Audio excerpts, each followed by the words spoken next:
Today's big story, President Halimah Yacob offers reassuring words to those who are at home recovering from Covid-19. A disciplinary panel formed by the Workers' Party will look into the conduct of MP RAEESAH. And Singapore once again tops the rankings as the world's smartest city. You're watching The Big Story. I'm Haryanto Diman. Now you can subscribe to the Straits Times channel so you never miss a single episode. The worries and anxieties of those recovering from Covid-19 at home are understandable. President Halimah Yacob offering these sympathetic words today, at the same time assuring that Singapore has a good home recovery system in place. She shared this during a visit to the harbourfront headquarters of the Home Recovery Task Group, where she spoke with several full-time national servicemen running its call centre, as well as a doctor providing telemedicine services. Calling the task group's role very crucial in Singapore's Covid-19 journey, Madam Halimah also thanked the SAF personnel for their efforts.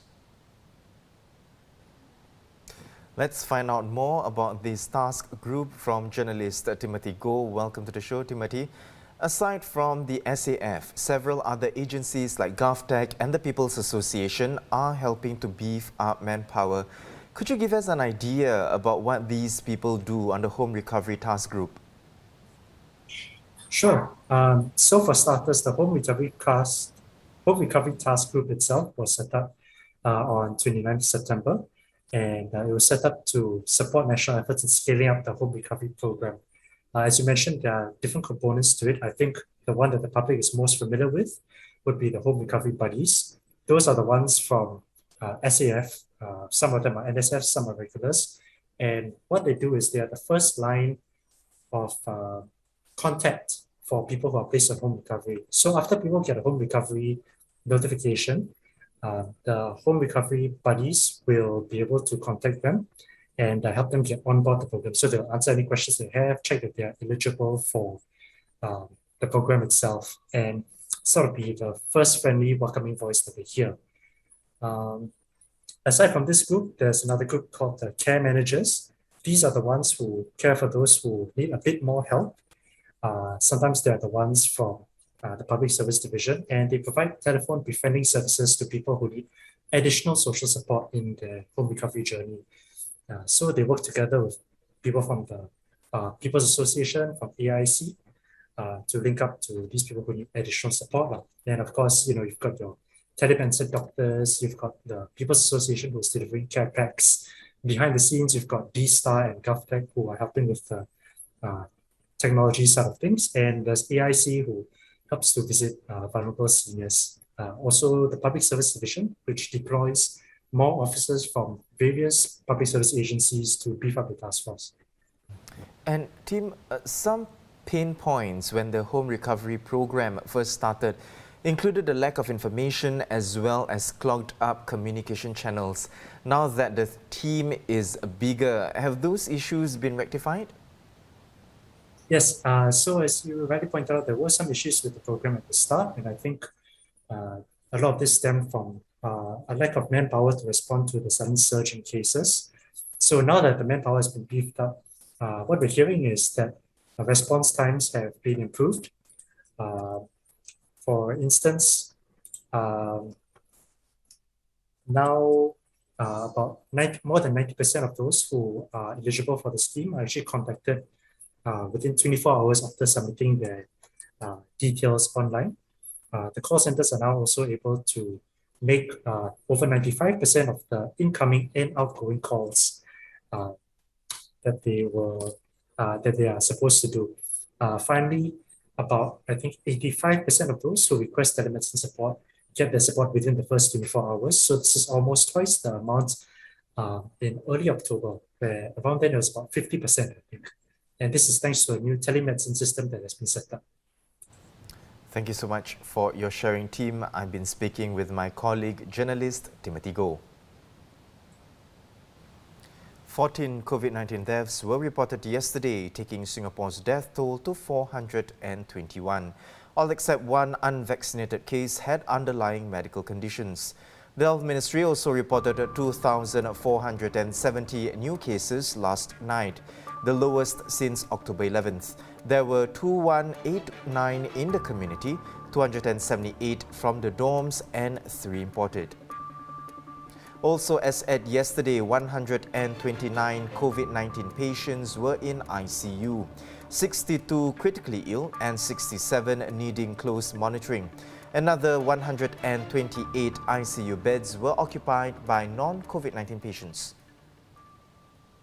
Elsewhere around the region, China is battling a rapid rise in infections. Half of the 54 locally transmitted cases reported today are from the northeastern province of Heilongjiang, where health authorities have identified an imported case of the Delta variant to be the cause of the current outbreak. State media reported that most of the new infections were detected at centralized quarantine sites, with most classified as non-severe cases. Australia's biggest city, Sydney, will lift more COVID-19 curbs next week, ahead of schedule, but only for those who are vaccinated. Pubs and clubs will be able to accommodate more patrons, and fully jabbed residents can have unlimited guests in their homes. However, those who are unvaccinated will face tougher restrictions until mid-December. Despite recent protests against it, New York City's vaccine mandate for its employees kicks in this week. About 9,000 workers, or 2.5% of the city's payroll, are at home on unpaid leave and will only be eligible to return to work once they get their first dose. The city's mayor said he's not seeing disruptions to any services so far.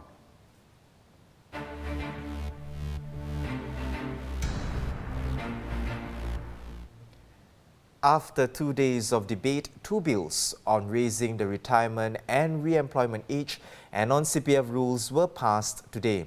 In rounding up the debate, Manpower Minister Tan See Leng also mentions why a statutory retirement age is needed.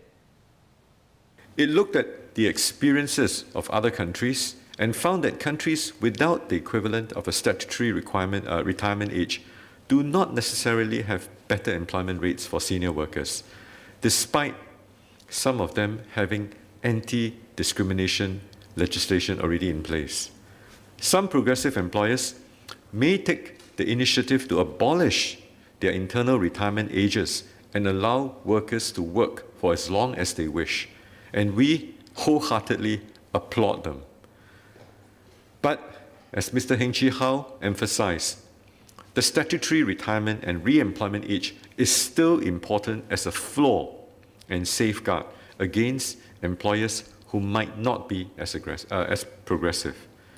The continued relevance of this approach is borne out by facts. Singapore's average effective retirement age has risen faster than the OECD average. The plan to raise the retirement age and re-employment age to 65 and 70 respectively by the end of this decade is ambitious, but it is achievable. The first increase will take place in July the 1st, 2022, and is on schedule. Now, the timing of future adjustments will depend on prevailing economic conditions, but the resolve to stay the course is clear. Even with the raised retirement and re-employment ages, the eligible age for CPF payouts will not change. In passing the other bills, CPF rules will be streamlined and simplified to make it easier for members to receive their retirement payouts. Beyond that, Dr. Tan says the CPF board will continue to strengthen its public education and outreach efforts and will ensure that implementation is smooth for its members. The government has not suggested changing the payout eligibility age. The payout eligibility age, or PEA, is not linked to the retirement or re-employment age. The current payout eligibility age, or PEA, of 65 strikes a balance between timely access to retirement income and providing a sufficient runway for members to build up savings for retirement, especially as Singaporeans are expected to live longer. Members continue to have the option to defer the payouts for higher monthly payouts. Members they will also continue to have the flexibility to make lump sum withdrawals from age 55, years before they start their monthly CPF payouts. Migrant workers and teachers, two groups under heavier mental stress as the pandemic drags on, and efforts to support their mental well-being were addressed in Parliament today. First, migrant workers living in the dorms, with most of them still unable to venture into the community. Minister Tan saying that between January and September, 98 work permit holders sought mental health care and were admitted to the Institute of Mental Health. This was lower compared with the same period in 2020, but higher than 2019. Dr. Tan said, though, that movement restrictions will only be eased in a calibrated manner, so as not to trade one stress for another, pointing specifically to Singapore's already strained healthcare system. He laid out 3 areas in which MOM is strengthening the mental health support system for migrant workers, including expanding access to such support. First, we are raising the awareness of mental health issues, and we are broadening the outreach of training in basic mental health and psychological first aid, or PFA. Second, we are working with our NGO partners to make counselling and para-counselling more accessible. Third, mental health care has been made even more accessible. Any migrant worker identified to have need or to benefit from mental health care will be linked up with the appropriate services, including the counselling hotlines. In particular, an escalation pathway with the Institute of Mental Health has been developed to ensure timely care for more severe cases when necessary. Moving on to teachers who've had to deal with new pressures and responsibilities amid the pandemic, like home-based learning. Education Minister Chan Chun Sing calling on school principals to ease the mental burden on teaching staff by setting clear expectations on their availability and work hours. Giving a brief description of a teacher's workload these days, Mr. Chan says they now have to come up with lesson plans for both in-person classes and HBL, plus more plans for higher needs students. And they're also functioning as contact tracing officers.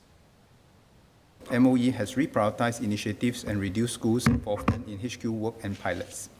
Schools have also been given greater flexibility to pace the implementation of selected initiatives, including deferring implementation if it helps to spread out staff workload. We have called on school leaders to reprioritize school programs, establish clear expectations on teachers' availability and work hours, and encourage supervisors to check in with their officers regularly. For example, school leaders have been providing guidance on avoiding parent-staff communications after school operating hours, except for urgent matters such as those involving the safety and well-being of students. This can minimize the blurring of lines between work and personal time. I think our teachers work very hard. They care a lot for our students. And I don't think our teachers are afraid to work hard. But in working hard, they must be given a sense of agency, that they are in control, that they are doing things with conviction, and that is important. Concerns around young drug offenders in Singapore in the spotlight recently following the case of 17-year-old Justin Lee. Minister of State for Home Affairs Muhammad Faisal Ibrahim stressing MHA's message that young people arrested for drug offences will have the opportunities to reform and that protocols to deal with such offenders are under regular review. Nearly 9,500 youths under 18 years old were arrested from 2016 to 2020. Only 16% were prosecuted, the remaining 84% were not. Our system is designed to give second chances, to help you rehabilitate. And many have succeeded. We have to get to that point. We have to get that point across. We changed our laws on dealing pure drug abusers to not treat them as criminals. Instead, we focus on getting them to change the drug habit. In Justin's case, he was trafficking drugs, and seems like he was also abusing drugs. But with the right help, he could also have changed. And our processes are structured to provide the guidance and help after he's dealt with in court. We bring in the family into these efforts as well, because without adequate family support, it is difficult to help the young persons. MHA is also reviewing the appropriate adult scheme for young suspects, which allows an independent, trained volunteer to accompany suspects under 16 during interviews with law enforcement agencies. The ministry is looking into whether the scheme can be extended to 16 and 17 years old and will announce its findings in coming months.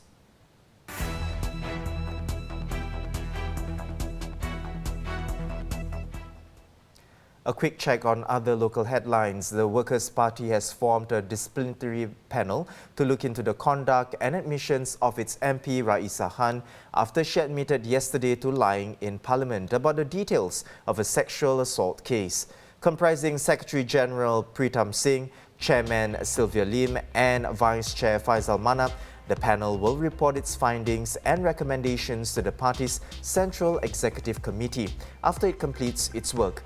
A WP spokesman saying today that the panel's work is separate from any decision the Committee of Privileges may make. According to this year's Smart City Index, Singapore is the smartest city in the world for the third year running. It's largely due to policies at both the city and national level, particularly in e-government services, education and human-centric urban strategies. In second place is Swiss city Zurich, followed by Norway's capital Oslo in third.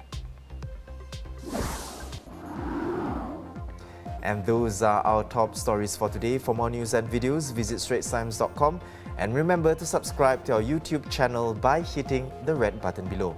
Once again, I'm Haryanto Diman. Stay safe and I'll see you tomorrow.